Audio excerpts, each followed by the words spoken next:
Welcome back guys. Last time हमने control flow statements में पहला वाला देखा था जो कि है इफ एल्स कंडीशनल्स, और आज हम देखेंगे स्विच के स्टेटमेंट्स। लेकिन आखिर इसकी ज़रूरत ही क्या, जब अगर इफ एल्स कंडीशनल है तो स्विच केस की ज़रूरत ही क्या है।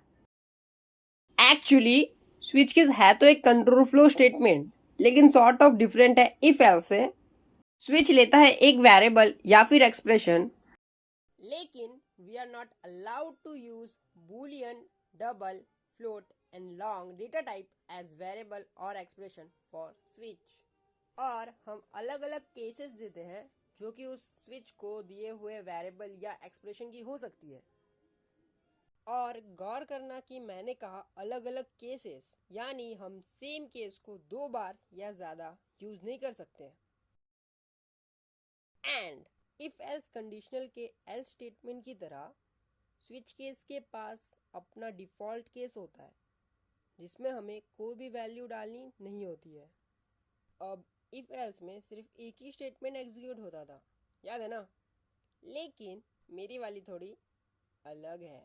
आई मीन अगर कोई केस मैच हो गई तो इंक्लूडिंग दैट केस और उसके नीचे जितने भी केस होंगे वो सारे वन बाय वन एग्जीक्यूट हो जाएंगे। लेकिन ये एक इशू के साथ आ जाता है ना कि जो केस एग्जीक्यूट नहीं होना चाहिए वो भी हो जाएगा, और उसे कंट्रोल करने के लिए होता है ब्रेक स्टेटमेंट। सो अपने केस के एंड में सिंपली ब्रेक लिख दो तो सिर्फ वही केस एग्जीक्यूट होगा और अननेसेसरी केस का झोल झपाटा ही नहीं होगा। By the way, switch case statement is also known as selectional statement. Obvious सी बात है कि अगर हमें अच्छे से समझना है स्विच केस क्या है तो हमें कोड देखना पड़ेगा। कम ऑन यार, अब ये इतना भी कॉम्प्लिकेटेड नहीं है। थोड़ी सी कॉमन सेंस लगाना और थोड़ी प्रैक्टिस करनी पड़ेगी। एंड आई रिकमेंड कि प्रोग्राम में छेड़छाड़ करके चेक करने का।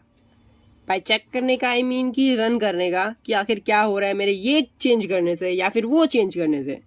सो उसका सिंपली ये मतलब हुआ कि हमें हैंड्स ऑन प्रैक्टिस करनी पड़ेगी, और that's why we are back in our VS code.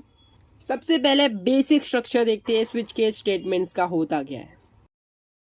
सो उसके लिए मैं बना लेता हूँ पहले एक इंट का वेरिएबल, लेट्स से इट नम, और उसका नंबर हम फिलहाल के लिए 1 रखते हैं। और अब मैं हमारे स्विच को दूंगा नम, जो कि ऑब्वियसली एक वेरिएबल है तो स्विच उसे ले लेगा। And now I create cases, यानी कि अब मैं बनाऊंगा केसेस। तो पहला केस बनाते हैं अगर वैल्यू हमारा 1 हुआ तो। सो सिंपली अभी हम लोग सिर्फ प्रिंट स्टेटमेंट यूज़ करेंगे, एंड ऑब्वियसली मैं यहाँ प्रिंट कर दूंगा 1, ज़्यादा कुछ लंबा प्रिंट करने की ज़रूरत नहीं है। और दूसरा केस ले लेते हैं केस 2, जिसमें हम वापस वही प्रिंट कर देंगे। एंड एक और केस लेते हैं जिसमें वैल्यू है लेट्स से 7, और इसमें हम प्रिंट करना चाहेंगे वैल्यू हमारा है 7 करके। एंड एक डिफ़ॉल्ट केस दे देता हूँ मैं उसको, which will print simply default. तो इसमें आ जाएगा हमारा default, and let's try to run it. और अभी हमने नम की वैल्यू क्या रखी है 1, तो इसका क्या मतलब हुआ कि केस 1 एग्जीक्यूट होना चाहिए, और इसका मतलब यही हुआ कि 1 एग्जीक्यूट होना चाहिए। लेकिन हमने ब्रेक यूज़ नहीं किया है, तो इसकी वजह से क्या डिफरेंस आ सकते हैं, let's see by running the program. And you can see, ये तो हमने प्रिंट स्टेटमेंट दिया था स्टार्टिंग में, उसको छोड़ो। ये 1 प्रिंट हुआ, 2 भी प्रिंट हुआ, इवन 7 प्रिंट हुआ, और इवन डिफ़ॉल्ट प्रिंट हुआ। ओके, अब एक काम करते हैं कि वैल्यू पहले 2 करके चेक करते कि क्या बिहेवियर होता है। अभी क्या प्रिंट हुआ, 2 प्रिंट हुआ है, 7 प्रिंट हुआ है, और डिफ़ॉल्ट भी प्रिंट हुआ है, पर 1 नहीं प्रिंट हुआ। ओके, अब एक काम कर दो कि वैल्यू को मैं 3 रखता हूँ, 7 बाद में देखेंगे, पहले 3 करके देखते हैं। और यहाँ पे हमने 3 को हैंडल ही नहीं किया है, उस केस को हैंडल ही नहीं किया है, तो इसका मतलब सिंपली खाली डिफ़ॉल्ट प्रिंट होना चाहिए। तो अगर मैं इसको रन करूँगा तो क्या प्रिंट होना चाहिए, सिर्फ डिफ़ॉल्ट या फिर और भी कुछ प्रिंट होना चाहिए। यहाँ पे सिर्फ डिफ़ॉल्ट प्रिंट हुआ। अगर वैल्यू 3 रखी है हमने तो हमारा सिर्फ डिफ़ॉल्ट प्रिंट हुआ, और 3 हमने कहीं पे भी हैंडल नहीं किया है। अब एक काम करता हूँ कि मैं वैल्यू रखता हूँ 7 और 7 रखूंगा तो ऑब्वियसली 7 तो प्रिंट होना चाहिए। क्या डिफॉल्ट प्रिंट होगा? रन किया मैंने और ऑब्वियसली हुआ। तो अगर आपको ये समझ गया क्या हो रहा है तो अच्छी बात है, लेकिन फिर भी मैं समझा देता हूँ। अगर हमने कोई केस दिया है, लेट्स से 1 है यहाँ पे वैल्यू, नम की वैल्यू क्या रखी है मैंने, फिलहाल 1 रखी है, और यहाँ पे मैंने केस दिया है। केस में क्या रहता है, एक्चुअली वो वैल्यू रहती है। इसका मतलब ये नहीं है कि केस नंबर 1 केस नंबर 2। यहाँ पे जो मैंने 1 रखा है वो है केस की वैल्यू 1। अगर हमारे जो वेरिएबल हमने दी है स्विच को, उसकी वैल्यू जो हो सकती है, हम वो केस यहाँ पे रखेंगे, यहाँ नंबर्स में रखेंगे। हमने अभी इंटीजर वाला वेरिएबल दिया है जो कि इंट दिया है हमने, तो इंट का जो भी रेंज है मिनिमम टू मैक्सिमम वो हैंडल कर सकता है अभी केस। मतलब अगर मैं इसको यहाँ पे 100 इतना मतलब कुछ भी दे दूँ, 65 जो भी है 16,534 तो भी वैलिड होगा। इसका ये मतलब नहीं होता कि फर्स्ट केस है तो केस की वैल्यू 1 होनी चाहिए। ओके, इतना तो समझ रहा होगा कि क्या कहना चाह रहा हूँ मैं, कि ये जो है 1, इसका ये मतलब है कि केस की वैल्यू 1 है, फर्स्ट केस है इसलिए 1 नहीं है। अब हमारे नम की वैल्यू जो हमने वेरिएबल दी है स्विच को, उसकी वैल्यू अभी फिलहाल क्या है 1, यानी कि अभी जो स्विच में गया है वेरिएबल उसमें वैल्यू क्या आ गई 1।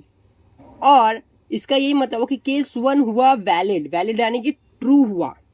तो केस 1 का जो ब्लॉक है, यानी कि केस 1 के जितने भी कोड वो एग्जीक्यूट होंगे 1 बाय 1। कॉमन सेंस है, जैसे इफ एल्स में होता था, अगर कोई भी इफ या एल्स या फिर कोई भी ट्रू होता था, जो भी ब्लॉक एग्जीक्यूट होता था 1 बाय 1 एक एक करके हर एक line code of that block executes. Okay, इतना नॉर्मल बात है।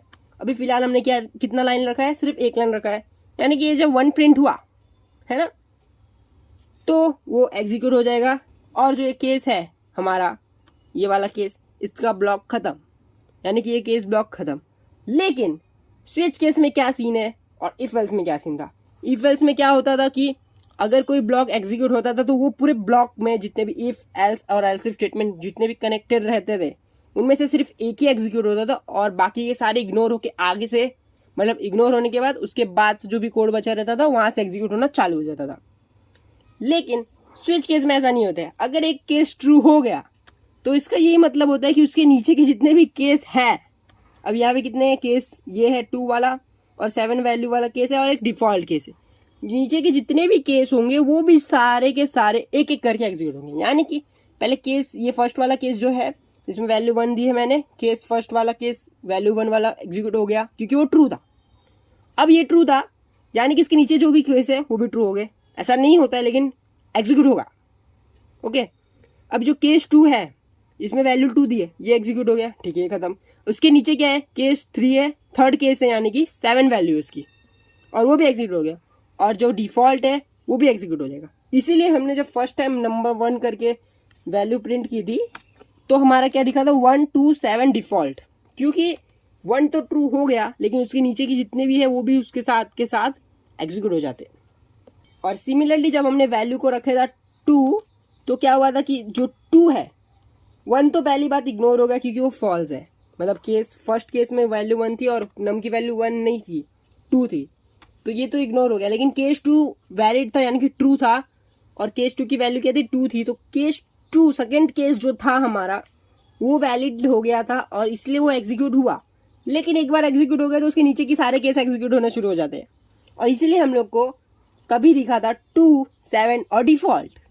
और सिमिलरली जब मैंने 3 रखा था 3 यानी कि 3, अब यहाँ पे ना केस फर्स्ट केस वैलिड है ना सेकंड केस वैलिड है ना थर्ड केस वैलिड है, ना यानी कि नम की जो हमने वेरिएबल दिए स्विच को ना उसकी वैल्यू 1 है ना उसकी वैल्यू 2 है ना उसकी वैल्यू 7 है, यानी कि तीनों अनवैलिड हो गए। इनवैलिड यानी कि कहने का मतलब ये कि फॉल्स हो गए एक तरीके से, तो एग्जीक्यूट नहीं होंगे।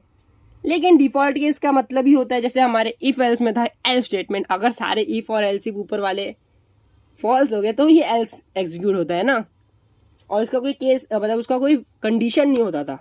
तो सिमिलरली डिफ़ॉल्ट को कोई वैल्यू नहीं देते हम, यहाँ पे एग्जीक्यूट तब हो जाता है जब डायरेक्टली एग्जीक्यूट हो जाए, और इसीलिए डिफ़ॉल्ट के पास कोई वैल्यू नहीं होती है।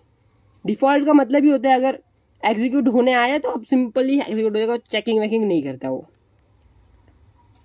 तो इसीलिए जब मैंने 3 दिया था तो क्या हुआ था कि जो प्रिंट हुआ था सिर्फ डिफ़ॉल्ट प्रिंट हुआ था, उसके ऊपर के सारे फॉल्स है तो इनवैलिड हो गए, इसलिए वो केस एग्जीक्यूट ही नहीं हुए थे।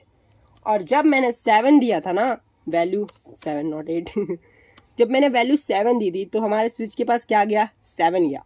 अब केस चेक कर रहा है वो 7 है। फर्स्ट केस फॉल्स, वैल्यू 1 नहीं थी। केस 2 मतलब सेकेंड केस 2 अजीब लग रहा है सुनने में ना, इसका मतलब केस ये है 2 है तो इस हिसाब से केस 7 हुआ। नहीं, ऐसा नहीं, फर्स्ट केस ये है, सेकेंड केस ये है, थर्ड केस ये है। अब केस की वैल्यू क्या है, 1 है यहाँ पे। फर्स्ट केस की वैल्यू 1 है, सेकेंड केस की वैल्यू 2 है और थर्ड केस की वैल्यू 7 है। अब देखो फर्स्ट केस और सेकेंड केस क्या हो गया, फॉल्स हो गया। क्यों फॉल्स हो गया, क्योंकि उसमें वैल्यू गलत है। आई मीन टू से गलत नहीं, आई मीन टू से वैल्यू अलग है जो कि 7 नहीं है, इसलिए वो फॉल्स हो गए और इसलिए वो एग्जीक्यूट नहीं हुआ, यानी कि सिंपली इग्नोर हो गए यार। बस 7 में जब आया हमारा कंट्रोल, मतलब control flow of the program, तो 7 क्या देख रहा है कि भाई हमें जो वैल्यू चेक करनी है केस की वो तो 7 ही है और जो नम दी है वो भी 7 है, यानी कि ये केस ट्रू है। तो चुपचाप 7 प्रिंट कर देता हूँ मैं, या मतलब के वाला के थर्ड केस ब्लॉक एग्जीक्यूट कर देता हूँ। लेकिन अब एक बार अगर एग्जीक्यूट हो जाता है तो उसके नीचे के सारे ब्लॉक एग्जीक्यूट होने लगते हैं, बट यहाँ पे सिर्फ डिफॉल्ट बचे तो वो एग्जीक्यूट होता है। तो इसीलिए हमें क्या दिखता है यहाँ पे, देखो 7 दिखता है और डिफॉल्ट दिखता है। ठीक है, थोड़ा ऊपर कर दे, 7 और डिफॉल्ट दिखता है सिर्फ, क्योंकि इस बार जो प्रिंट हुआ था वो ऊपर के दोनों इग्नोर होने के बाद ये दोनों प्रिंट हुए थे। अब देखो ये जो बिहेवियर है स्विच केस का बहुत ज़्यादा यूजलेस हो सकता है बहुत सारे केसेस में, क्योंकि हम नहीं चाहेंगे कि हमने अगर 3 अलग केस बनाए तो एक केस के वजह से बाकी के नीचे के सारे केस एग्जीक्यूट हो जाए। लेकिन कुछ केसेस में एग्जीक्यूट करना ज़रूरी होता है, बट अगर हमें कंट्रोल करना है कि जो केस एग्जीक्यूट हो रहा है बस वही हो, उसके नीचे का ना हो, तो सिंपली हम क्या करते हैं, केस के बाद ब्रेक करके एक कीवर्ड डाल देते हैं, ब्रेक स्टेटमेंट बोलते हैं इसको, जंप स्टेटमेंट होता है वो, ये भी एक टाइप का कंट्रोल फ्लो स्टेटमेंट होता है। तो ये ब्रेक डाल दिया मैंने। अब जो मैंने ब्रेक डाला सिर्फ यहाँ पे डाला है, ओके। तो जब 1 मतलब फर्स्ट केस अगर जब वैलिड होगा यानी कि ट्रू होगा, और जब ये एग्जीक्यूट होगा तो यहाँ पे एग्जीक्यूट होगा और ये यहाँ पे आएगा। ठीक है, तो अभी जो मैंने ब्रेक रखा है सिर्फ फर्स्ट केस के लिए रखा है, मतलब कोई भी केस ब्लॉक हो उसके ख़त्म होने के बाद आप ब्रेक डाल दो, या फिर लास्ट स्टेटमेंट ऐसा ब्रेक दे दो ऐसा। ये कट किया मैंने यहाँ से, और ये आप यहाँ रख सकते हो, मतलब एटलीस्ट लास्ट स्टेटमेंट ही हो, मतलब नहीं एटलीस्ट नहीं, it has to be the last statement of that case. अगर मैं इसको ऊपर दूंगा ना तो एरर आ जाएगा, क्योंकि ब्रेक का मतलब होता है उसके नीचे का कोड सीधा इग्नोर हो जाएगा, और अगर कोई केस ब्लॉक के नीचे का कोड है तो वो अनरीचेबल कोड बन जाएगा ना, क्योंकि उसके बाद जो प्रोग्राम है सीधा एग्जीक्यूट ही नहीं होगा, मतलब यहाँ से कट जाएगा प्रोग्राम। ये जो ब्रेक स्टेटमेंट आया 13th लाइन में वहाँ से कट जाएगा प्रोग्राम और केस 2 चेक करने लगेगा, मतलब ब्रेक अगर हो गया, केस 1 अगर ट्रू हो गया तो उसके बाद सीधा कट जाएगा, यानी कि अभी जो ये लिखा है मैंने वो किसी काम का नहीं, तो इसको लिखूँ ना लिखूँ कोई फ़र्क नहीं पड़ता। इसीलिए ये जो लाइन है रेड वेवी लाइन जो आई है वो आई है कि अगर आप ब्रेक स्टेटमेंट यूज़ कर रहे हो या कंटिन्यू स्टेटमेंट यूज़ करो, मतलब कोई भी जंप स्टेटमेंट यूज़ कर रहे हो, उसके नीचे कोई भी कोड नहीं लिख सकते आप। कमेंट लिख सकते हो बट कोड नहीं लिख सकते हो। अगर मैं इसको कमेंट कर दूंगा तो कोई दिक्कत नहीं आएगी, बट कोड नहीं लिख सकते हो। ओके, तो वैसे तो इट्स रिकमेंडेड कि आप ऐसा लिखो, मतलब इसको कटना पड़ेगा पहले। ओके ओके, एक सेकेंड ना, ऐसे बोलता हूँ ज़्यादा कूल लगता है दिखने में, क्योंकि केस ब्लॉक पूरा हो गया, एक केस ब्लॉक हो गया और उसके बाद ब्रेक स्टेटमेंट लिख दिया। ठीक है, इट्स रिकमेंडेड, या फिर आप उसको सिंपली ऐसा कर सकते हो। ठीक है, it's depends on you, but last statement ही होना चाहिए, अगर नहीं रहेगा तो कंपाइल नहीं होगा। ओके, एक बार दिखा देता हूँ। अगर मैं ऐसा कुछ करूँगा ना और कंपाइल करने की कुछ हाँ, तो अगर ऐसा कुछ करूँगा तो क्या आ गया, अनरीचेबल स्टेटमेंट करके एक एरर आ जाता है। मतलब इस क्यों आया ये एरर, क्योंकि इसको मालूम है कि यहाँ पे जो है ये अनरीचेबल कोड है, यानी कि ये यूजलेस है भाई, काहे के लिए लिखा है, ये कोई काम का नहीं है, इसको हटाओ। ठीक है, इसीलिए ये, तो जब भी आप ऐसा कुछ करो तो ऐसा मत ही करो। ऑलराइट, तो इसको मैं कूल लगने के लिए थोड़ा यहाँ पे मैंने कर दिया इसको। अभी जो मैंने खाली ब्रेक स्टेटमेंट दिया सिर्फ एक में दिया है ना, अब मैं सब में दे सकता हूँ, या फिर मैं चाहता हूँ कि सिर्फ एक में दूँ तो एक में दे सकता हूँ। तो अभी फ़िलहाल के लिए हम सबको दे देते हैं, मतलब, और डिफ़ॉल्ट को दो ना दो कोई फ़र्क नहीं पड़ता है, because it's the last case, उसके नीचे कुछ है ही नहीं, तो एग्जीक्यूट ही क्या होगा उसके बाद, है ना। तो अभी हमने जो 7 दिया है, मतलब वैल्यू जो 7 दी है नम की, तो इसका क्या मतलब होगा कि सिंपली अगर देखा जाए तो सिर्फ 7 प्रिंट होना चाहिए, और ये जो स्टेटमेंट, ये इतना बड़ा सा स्टेटमेंट दिया हुआ है वो प्रिंट होना चाहिए, और कुछ नहीं प्रिंट होना चाहिए। 7 प्रिंट हुआ। अब अगर मैं वैल्यू चेंज कर दूँ लाइक समथिंग 2 और रन करूँ तो सिर्फ 2 प्रिंट हुआ। इसका यही मतलब हो रहा है कि जब भी एग्जीक्यूट हो रहा है कोई भी ब्लॉक, तो वो तो कोड एग्जीक्यूट हो रहा है, पूरा ब्लॉक एग्जीक्यूट हो रहा है, जैसे ये वाला एग्जीक्यूट हुआ, फिर ये ब्रेक स्टेटमेंट आ गया। अब इसका मतलब क्या होता है कि ब्रेक कर दो भाई, जो चल रहा था वहाँ से तोड़ के ख़त्म करो, ये पूरा स्विच, मतलब जितने भी केस है सबको इग्नोर मारो और बाहर निकल जाओ स्विच के, ठीक है। अभी अगर ये स्विच के बाहर निकल गए तो यानी कि जो स्विच के बाद के रहेंगे कंटेंट, तो जो स्विच के बाद जितना भी कोड बचा रहेगा, अभी फ़िलहाल तो हमारे पास कुछ था नहीं तो इसलिए कुछ दिखा नहीं, तो अभी अगर मैं ऐसा कुछ थोड़ा अच्छा सा लिख देता हूँ, आफ्टर दी स्विच केस, ठीक है, आफ्टर द स्विच केस लिख दिया मैंने यहाँ पे। तो इसका मतलब है कि ये तो एग्जीक्यूट होगा क्योंकि इसका कुछ लेना देना है नहीं। देखो अभी 2 प्रिंट हुआ, अब ट्रू के बाद सीधा बाहर निकल गया, इसका मतलब ये नहीं कि प्रोग्राम के बाहर निकल गया, इसका मतलब ये कि स्विच से बाहर निकल गया, ठीक है। ब्रेक स्टेटमेंट जो कर रहा है उसको स्विच से ब्रेक कर रहा है। अभी अगर मैं इसको 3 दूंगा ना तो सिर्फ डिफ़ॉल्ट प्रिंट होगा, क्योंकि हमने 3 हैंडल नहीं किया हुआ है, तो सिर्फ डिफ़ॉल्ट प्रिंट हुआ। और उसके बाद आफ्टर द स्विच केस और ऊपर वाला जो control flow statement second switch case selectionals, वो ऑब्वियसली प्रिंट ही होगा ना भाई, वो तो सिंपल बाहर है उस स्विच के। अभी अगर मैं सिर्फ एक को ब्रेक दूँ ना, जैसे कि अगर मैं सिर्फ केस 2 को ब्रेक हटा दूँ, ठीक है, यहाँ से मैंने ब्रेक हटा दिया, अभी मेरी वैल्यू अगर मैं 2 दे दूंगा ना तो क्या होगा कि केस 2 एग्जीक्यूट होगा, ठीक है। केस 2 के बाद ब्रेक है ही नहीं ना, ब्रेक अगर है ही नहीं तो उसके नीचे का भी ब्लॉक एग्जीक्यूट करने की कोशिश करेगा, block in the sense case को एग्जीक्यूट करने की कोशिश करेगा। अब 2 यहाँ पे, इसका मतलब ये हुआ कि 2 और 7 प्रिंट होना चाहिए, लेकिन जब 7 प्रिंट हो जाएगा तो देखिएगा कि भैया ब्रेक है, यहाँ पे ब्रेक है, तो इसका मतलब कि बाहर निकल जाओ स्विच से, और जब ये बाहर निकल जाएगा तो फिर यहाँ पे after the switch case print कर देगा। तो इसका मतलब ये कि ये डिफ़ॉल्ट को प्रिंट नहीं कर पाएगा। तो अभी जो मैंने 2 दिया है तो सिर्फ 2 और 7 को प्रिंट करेगा, ठीक है। 2 7 ओके, डिफ़ॉल्ट गायब है, 1 तो ऑब्वियसली नहीं रहेगा, ठीक है। आप चाहो तो हर एक में ब्रेक दे दो, हर एक में ना दो, किसी में ना दो, इट डिपेंड्स ऑन यू। और आप इसको मैनिपुलेट करके अपने प्रोग्राम के कंट्रोल को अपने हाथ में ला सकते हो। एंड वेल प्रोबेबली ये थोड़ा सा ओके एग्जाम्पल था, ठीक है, यहाँ पे लिख देता हूँ ओके एग्जाम्पल, ठीक है। जैसे कि हमने इफ एल्स में देखा था कोई खास वाले एग्जाम्पल, तो एक काम करते हैं, पहले एक अच्छा खासा एग्जाम्पल, इसको पहले उड़ा दो यहाँ से, गायब हो जा भाई तू पूरा।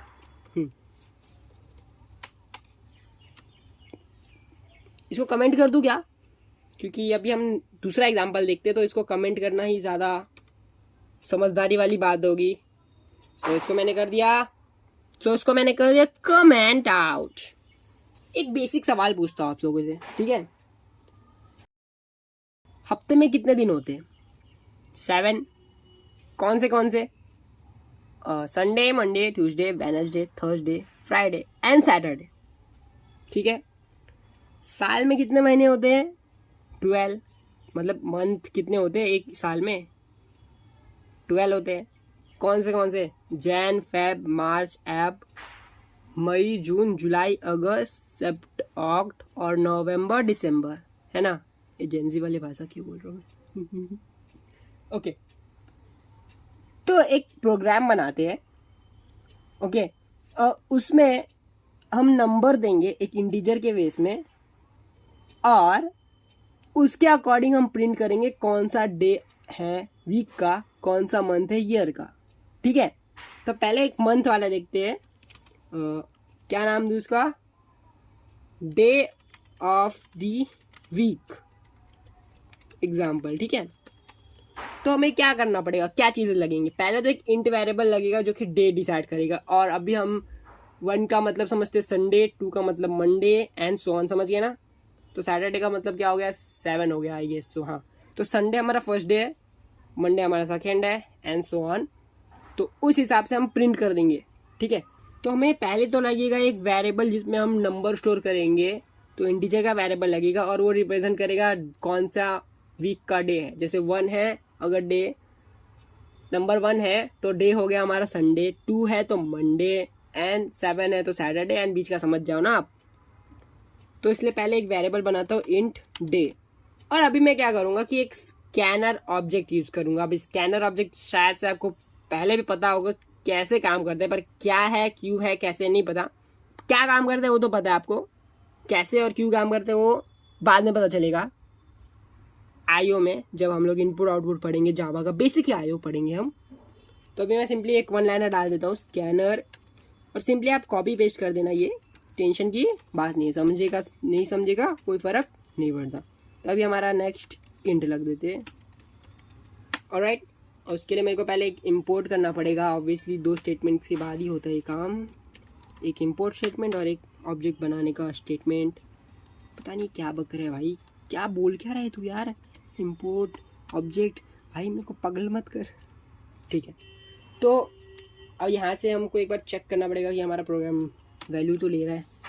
ऑलराइट, इट टेक्स नंबर, ठीक है। अभी हमें एक स्विच बनाना पड़ेगा जो कि वैल्यू ले डे को लेगा। स्विच की स्पेलिंग नहीं आती तेरे को, और उसमें मैं कि कौन सा वेरिएबल दूंगा, ऑब्वियसली डे दे दूंगा, डे, ठीक है। अभी हम केस दे देंगे, क्या देंगे केस, ऑब्वियसली 1 के, अगर हमारी वैल्यू 1 है तो तो प्रिंट कर दो ऑब्वियसली संडे,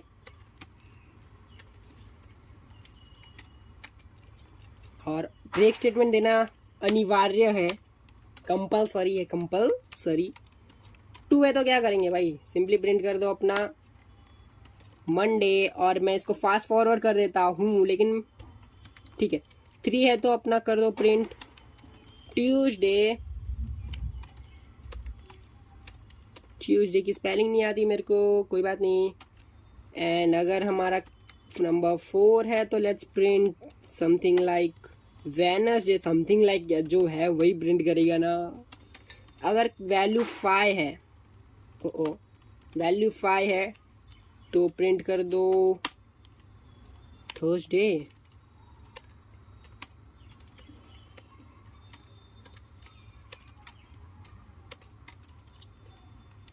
अगर वैल्यू 6 है तो आ जाएगा हमारा फ्राइडे। एंड लास्ट, अगर वैल्यू 7 है यानी कि डे 7th डे है ऑफ द वीक, तो आ जाएगा सैटरडे। और एक हैंडल कर लेते हैं डिफ़ॉल्ट केस, क्योंकि क्या भरोसा कौन सा वैल्यू डाल दे, तो डाल दूंगा सिंपली यहाँ पे लिख दूंगा इनवैलिड नंबर, ठीक है। Number must be, you must enter between 1-7, ठीक है। लेकिन अब ध्यान से, ये तो ध्यान दिया होगा आपने कि मैंने सिर्फ ब्रेक यहाँ पे डाला है, तो इसका मतलब अगर कोई भी नंबर 1 के अलावा मैं दूंगा इसको, तो ऑब्वियसली वो पूरा वीक ही प्रिंट कर देगा। जैसे अगर मैं इसको 3 दूँ तो पूरा वीक प्रिंट कर देगा, जो कि गलत है। तो अभी सब में ब्रेक डाल देते हैं फटाक से।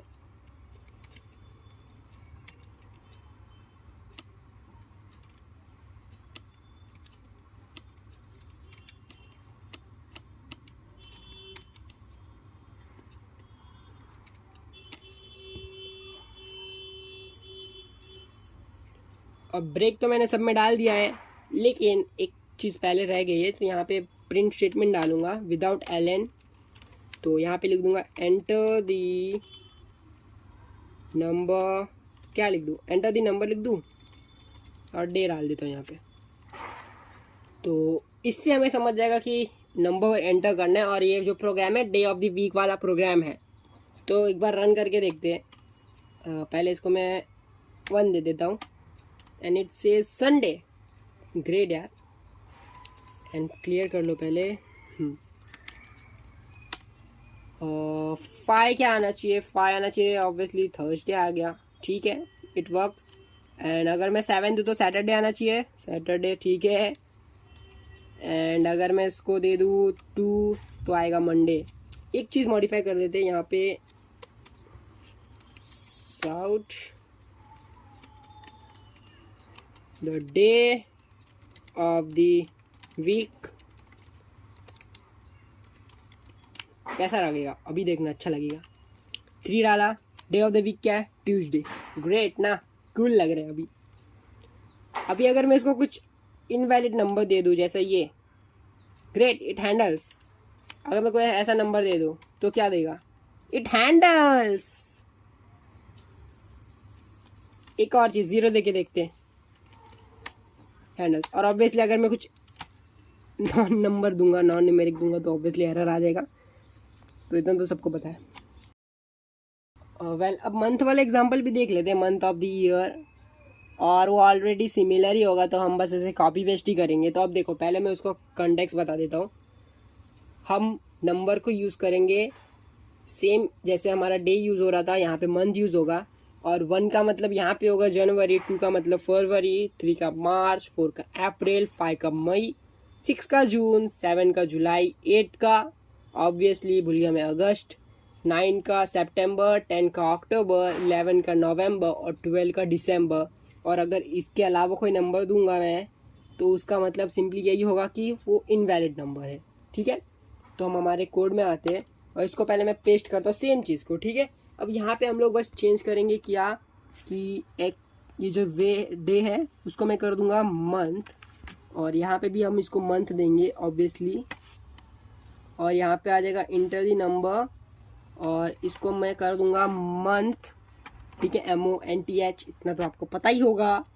और आ जाएगा यहाँ पे ईयर आ जाएगा, और यहाँ पे आ जाएगा क्या आ जाएगा, यहाँ पे मंथ ऑफ द ईयर। ठीक है, और इसको मैं कर देता हूँ month of the year example. ठीक है, अब यहाँ पे हमें बस केस 1 2 3 पे हिसाब से वैल्यू को चेंज कर देना, मतलब यहाँ पे जो प्रिंट होगा उसको चेंज कर दूंगा मैं। पहला क्या है, जनवरी, जनवरी। दूसरा आ जाएगा फेब्रुवरी, फेब्रुवरी। स्पेलिंग तो सही है ना, मुझे खुद को नहीं पता। ठीक है, 3 का क्या होना चाहिए, मार्च। 4 का आना चाहिए ऑब्वियसली अप्रैल, अप्रैल की स्पेलिंग तो आती है मुझे।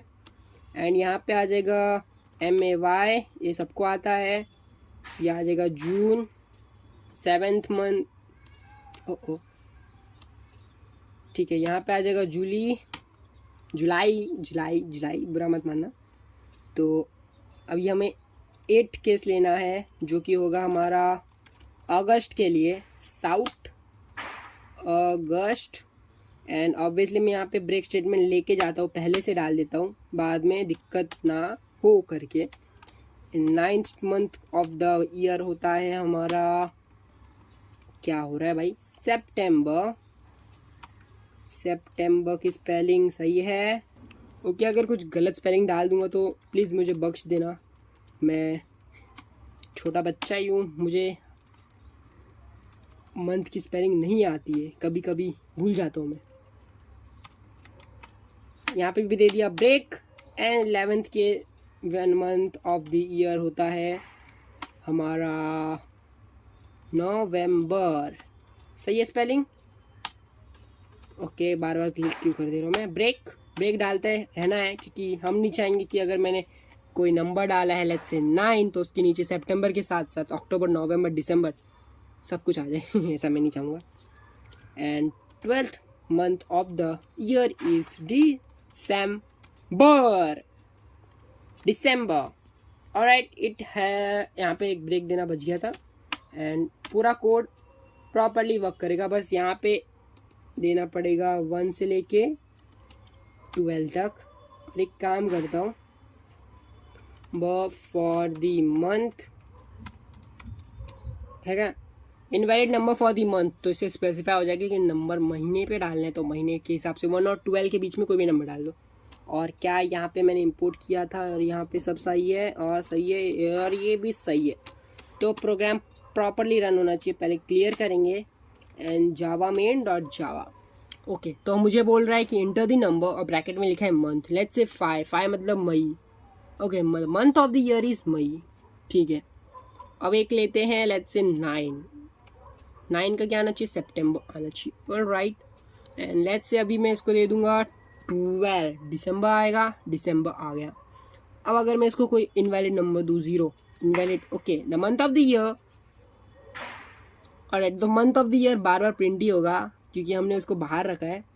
तो एक छोटा सा टास्क दे देता हूँ कि ये जो मंथ ऑफ द ईयर है ये मैंने अलग से स्टेटमेंट दिया है, तो आप यहाँ पे इसको कॉपी पेस्ट कर देना। मतलब ये जो है, ओके पूरा भी नहीं ले पा रहा हूँ मैं, क्या बंदा हूँ मैं। मतलब इसको ऐसे कॉपी करना और यहाँ पे ऐसे पेस्ट कर देना, ऐसे सब में कर देना ताकि, और फिर यहाँ से इसको हटा देना, सिंपली इसको यहाँ से हटा देना। तो जब यहाँ पे आएगा प्रिंट होगा तो क्या होगा कि जो इस तरह ये जो प्रिंट हुआ है ये जो month of the year print होके यहाँ आया है वो नहीं होगा। थोड़ा सा अजीब लग रहा है इसलिए बोल रहा हूँ, ये मतलब दिखने में थोड़ा सा अजीब लग रहा है ना, आप देख सकते हो। जैसे यहाँ पे भी जो प्रिंट हुए ला है, the month of the year invalid number for the month you must between, जो भी है अच्छा नहीं लग रहा, ठीक है, तो कर देना वो। और एक नेगेटिव नंबर देता हूँ, ठीक है, इट वर्क्स। और लास्ट में 10 डाल के चेक कर लेते हैं अक्टूबर। तो ये प्यारा एग्जांपल आपको आई होप अच्छे से समझा होगा।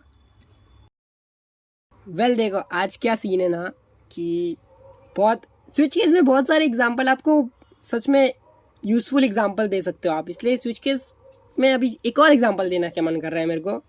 और वो सबसे मतलब एडिशन, सब्ट्रैक्शन, मल्टीप्लिकेशन, और जो हमारे पास 2 डिवीज़न है, ओके 2 डिवीज़न, वो डिवीज़न को यूज़ कर सकते हैं हम। अगर हमारे पास 2 नंबर है, ओके पहले ये देखो, हाँ तो हमारे पास अगर 2 नंबर है, कोई भी नंबर जैसे नम 1 नम 2 करके ले लेंगे, एक नंबर 2 नंबर, और उनके बीच में हम यूज़र से मांगेंगे कि कौन सा ऑपरेशन करना है, तो यूज़र एंटर करेगा, उसके अकॉर्डिंग हम ऑपरेशन अक्कर करेंगे, मतलब ऑपरेशन को ऑपरेट करेंगे। मतलब समझ रहे हो ना, अगर बोलेगा एडिशन करो तो हम एडिंग करेंगे नंबर्स को, सब्ट्रैक्ट करो तो सब्ट्रैक्ट कर देंगे। समझ रहे हो मैं क्या कह रहा हूँ?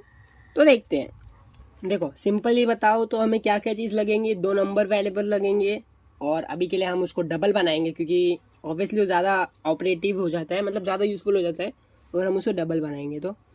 और हमें एक कैरेक्टर वेरिएबल बनाना पड़ेगा, यानी कैर वेरिएबल बनाना पड़ेगा। उसमें हम डिफाइन करेंगे, जो हमारे यूज़र देगा हमें, कि प्लस है कि माइनस है कि एस्ट्रिक है या फिर स्लैश या फिर परसेंटेज है, तो उसके अकॉर्डिंग हम एग्जीक्यूट करेंगे हमारे जो भी ऑपरेशन हमें करना पड़ेगा, ठीक है। तो सिंपली मैं एक पहले डबल का वेरिएबल 2 वेरिएबल बनाऊंगा, num1 और num2 को, ठीक है, num1 और num2 को। और ऑब्वियसली इसको मैं इनिशियलाइज कर दूंगा 0.0 d से लेके, और इसको भी कर दूंगा 0.0 d। Obviously initialization is the best option, अगर आप इसको यूज़ करने जा रहे हो, हम ऑब्वियसली यूज़ करेंगे। और एक कैरेक्टर वेरिएबल बनाऊंगा जो कि ऑपरेशन करके नाम दे देते, ऑपरेशन, ठीक है, और इसको भी हमें इनिशियलाइज करना पड़ेगा। और एक नल कैरेक्टर दे दिया मैंने इसको, ठीक है, सेमीकॉलन। तो अब मैं बनाऊंगा एक स्विच, ठीक है, और उसके अंदर जाएगा हमारा ऑपरेशन वाला वेरिएबल, ठीक है। पहला केस क्या हो सकता है कि अगर एडिशन, मतलब कोई भी आगे पीछे करो कोई फ़र्क नहीं पड़ता है, एडिशन वाला केस देंगे। तो अगर कैरेक्टर एडिशन वाला है तो हमें सिंपली जो हमारे पास नंबर है, ठीक है, वो ऐड करके दे दो। और अभी हम किसी जगह वेरिएबल में स्टोर नहीं करेंगे, हम सिंपली उसको डायरेक्टली प्रिंट कर देते हैं। साउट ले लेंगे द एडिशन, या फिर दे देते द सम इज़, और फिर यहाँ पे ब्रैकेट के अंदर लिख देंगे num1 प्लस num2, ठीक है। हम चाहे तो एक सम वेरिएबल बना सकते हैं, एक माइनस का वेरिएबल बना सकते हैं, एस्ट्रिक का वेरिएबल बना सकते हैं, रेगुलर डिवीजन और परसेंटेज वाला डिवीजन जो मॉड्यूलर डिवीजन होता है उसके लिए एक एक मतलब 5 अलग वेरिएबल बना सकते हैं। लेकिन अभी हम डायरेक्ट प्रिंट करके चेक करते हैं कि हमारा प्रोग्राम रन होता है कि नहीं, आप बाद में मॉडिफाई कर सकते हैं हम, ठीक है। तो अब यहाँ पे मैं दे दूंगा एक ब्रेक। एक काम करते हैं, पहले ब्रेक नहीं रखते हैं और फिर चेक करते हैं क्या होता है। केस अगर माइनस है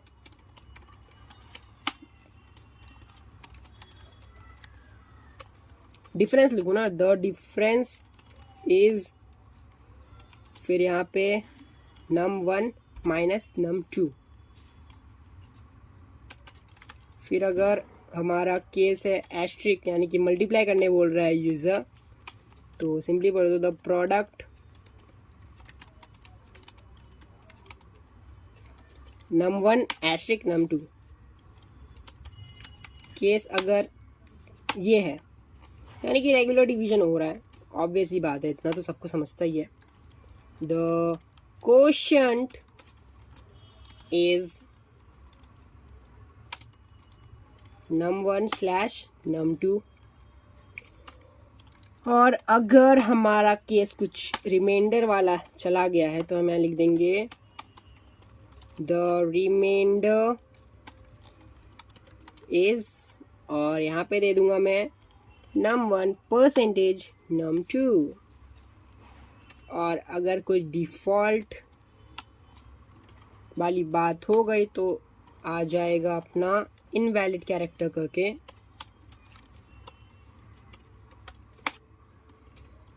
इनवैलिड ऑपरेशन, या फिर इनवैलिड चॉइस लिख देता हूँ, ऑपरेशंस अवेलेबल। ऑपरेशन जो कि अवेलेबल है यहाँ पे वो लिख देता हूँ कि mathematical operation available are addition, subtraction, multiplication / %। Okay, तो अभी तो अगर आप देखोगे तो आपको समझ रहा होगा कि हमने वैल्यू तो 0 0 दिए, तो हम दो चीज़ लेंगे, मतलब यूज़र से नंबर भी लेंगे और यूज़र से अपना ऑपरेशन भी लेंगे। पहले एक काम करते कि नंबर लेते, तो यहाँ पे मैं सॉर्ट लूँगा without ln, enter the number num1,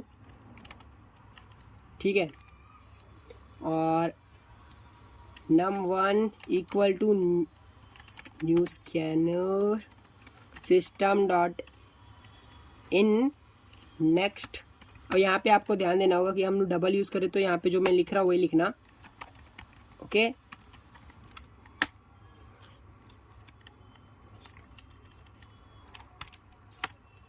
और ये नंबर के बाद हम दूसरे नंबर के लिए दे देंगे enter the number num2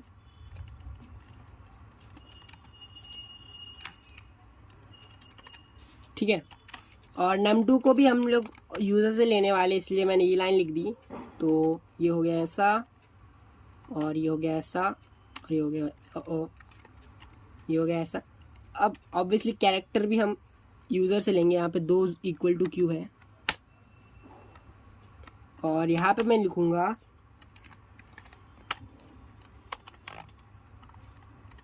enter your operation.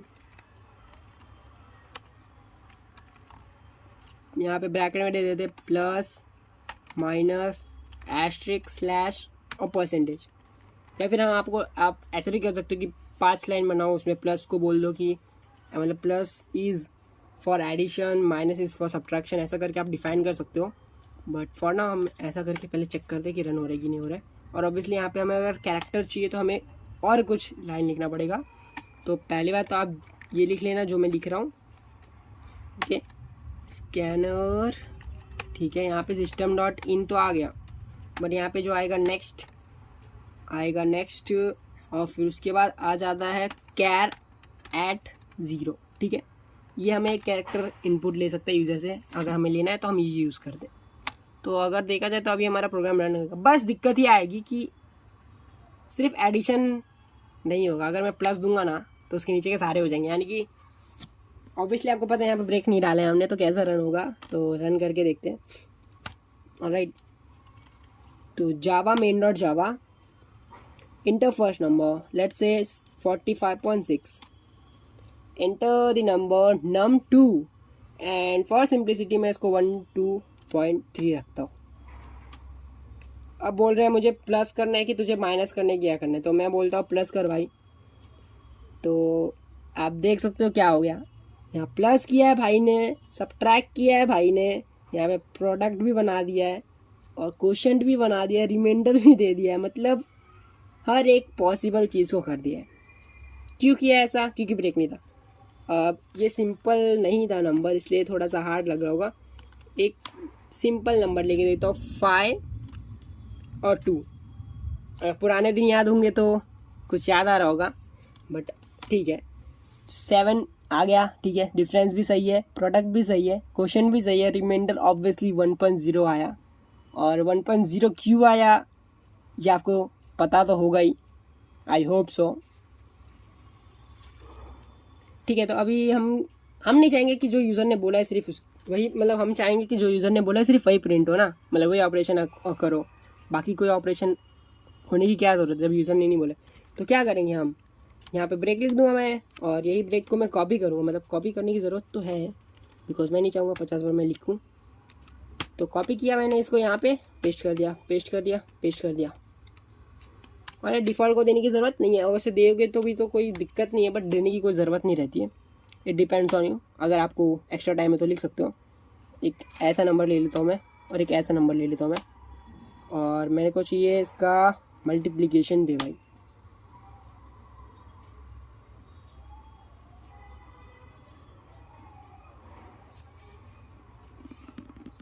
हाँ, तो अभी देखो ये डेसिमल में इसलिए है, तो ये जो नंबर दिख रहा है ना आपको, तो ये एक्चुअली साइंटिफिकल नोटेशन जो होता है हमारा उसको रिप्रेजेंट कर रहा है। बेसिकली जो नंबर है ना, ये ई के पहले जितना भी नंबर है उसे एक नंबर पे लो और उसको मल्टीप्लाई कर दो 10⁸ से। 10⁸ कितना होता है ये जो है, तो वो जो नंबर आएगा ना वो रिप्रेजेंट कर रहे हैं नंबर, क्योंकि हमने बहुत बड़ा नंबर ले लिया ना इसलिए ऐसा नंबर आया। ओके, तो इसका ये मतलब नहीं कि कुछ गलत हो गया,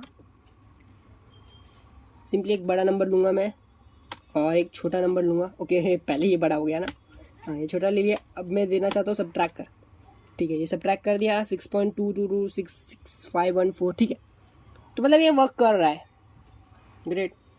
और ये बेसिकली अगर, तो ये जो हमने प्रोग्राम लिखा है थोड़ा सा इसको आप मॉडिफाई करके और अच्छा कर सकते हो, इसको और अच्छा कर सकते हो। यानी कि अगर आप चाहते हो कि यूज़र को अच्छे से समझे कि ये क्या लिखेला है, प्लस का क्या मतलब है, माइनस का क्या मतलब है, क्या नहीं मतलब है। ओके, हमने ये चेक नहीं किया ना, अगर मैं इसको कोई नंबर दिया हूँ, ठीक है, ये भी नंबर दिया हो, ठीक है, लेकिन उसके पहले मैं कुछ और दे दूँ कैरेक्टर।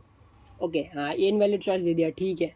अब मैं यहाँ पे नंबर ही डाल दूँ, तो मतलब ये दिया और यहाँ पे भी नंबर डाल दिया, ठीक है, समझ गया। तो इसका मतलब ये वर्क कर रहा है, मतलब इनवैलिड सिचुएशन को, कैरेक्टर्स को भी हैंडल कर रहा है। तो अब मैं क्या कह रहा था कि अगर आप चाहो तो इसको और मॉडिफाई करके अच्छा कर सकते हो, इवन इसको भी अच्छा कर सकते हो। इसको तो मैं बताया कि कैसे इसको अच्छा कर सकते हो, क्योंकि ये जो है बहुत गंदा दिख रहा है, और ऑब्वियसली इसमें भी वैसा ही दिख रहा था, इनवैलिड नंबर आ रहा था बार बार। ये प्रिंट यहाँ पे तो हमने दिया ही नहीं था, वैसा नहीं दिया था क्या, हाँ डे ऑफ द वीक दिया था। और ऑब्वियसली अगर मैं इसको प्रिंट कर रहा था तो क्या आ रहा था, एक बार चेक करके देखते हैं। नीचे आ जा, नीचे आ जा, हाँ यहाँ तक है। एक बार रन किया मैंने इसको, तो इंटर द नंबर, अगर मैं इसको इनवैलिड नंबर दे रहा था तो क्या आ रहा था, day of the week invalid number. हाँ ये भी आप मॉडिफाई कर सकते हो, ठीक है।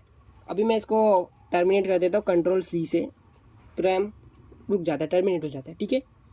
ये बस टर्मिनल बेस्ड चीज़ थी। सो वेल, ये जो थे बड़े प्यारे प्यारे एग्जाम्पल थे। पहला हमने, ठीक है, ओके एग्जाम्पल लिखा जिसमें बस मैंने 1 2 3 4 5 6 ऐसा करके चीज़ें सिखाई। और दूसरा था day of the week example, जो कि बहुत प्यारा एग्जाम्पल था।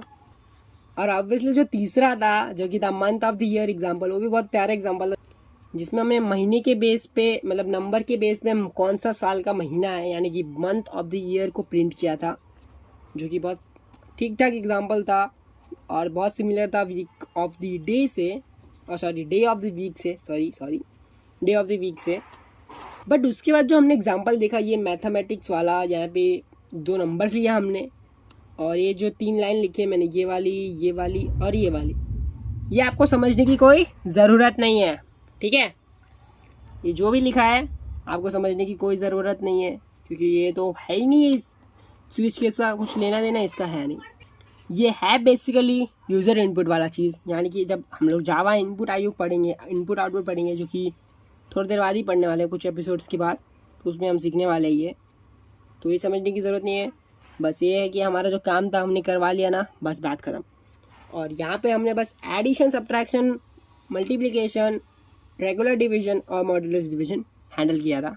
और अगर कुछ और एक्स्ट्रा इनवैलिड चीज़ आ जा रही थी इसमें, तो सिंपली हम उसको भी हैंडल कर रहे थे। तो ये बहुत अच्छा खासा एग्जाम्पल था, मतलब बहुत ठीक ठाक एग्जाम्पल बोल सकता हूँ मैं। ओके से भी डबल ओके ओके, मतलब okay okay okay okay okay okay, triple okay okay, ठीक है। अब इसका ये मतलब नहीं कि ये बेस्ट एग्जांपल है, इसके अलावा भी बहुत सारे एग्जांपल है, इसके अलावा भी बहुत सारे एग्जांपल एग्जिस्ट करते हैं, और बहुत सारे एग्जांपल मत से मेरा मतलब है millions of example switch case के अकॉर्डिंग यूज़ करते हैं। बहुत सारी चीज़ें जो स्विच केस की वजह से ईजी हो जाते हैं। अगर आप ये जो हमने किया है वो इफ एल्स में करने जाओगे तो आपको बार बार चेंज करना पड़ेगा और बहुत सारे कंडीशन बनाने पड़ेंगे, और उससे जो कोड है हमारा क्लीन नहीं दिखता है, ठीक है। और ये सेम कोड को मैं इफ एल्स में करूँगा ना तो कोड क्लीन नहीं दिखेगा, इसलिए आप उस जगह में स्विच केस यूज़ कर सकते हो जहाँ पे आपको इफ एल्स को यूज़ करना भी ठीक है, लेकिन कूल नहीं लग रहा है, वो क्लियर नहीं लग रहा है, हमारा कोड क्लीन नहीं लग रहा है वो, ठीक है। Well that's all. जी हाँ, तो द एंड हो चुका है। आज के लिए बस इतना ही, फिर मिलेंगे किसी और वीडियो में, तब तक के लिए बाय बाय।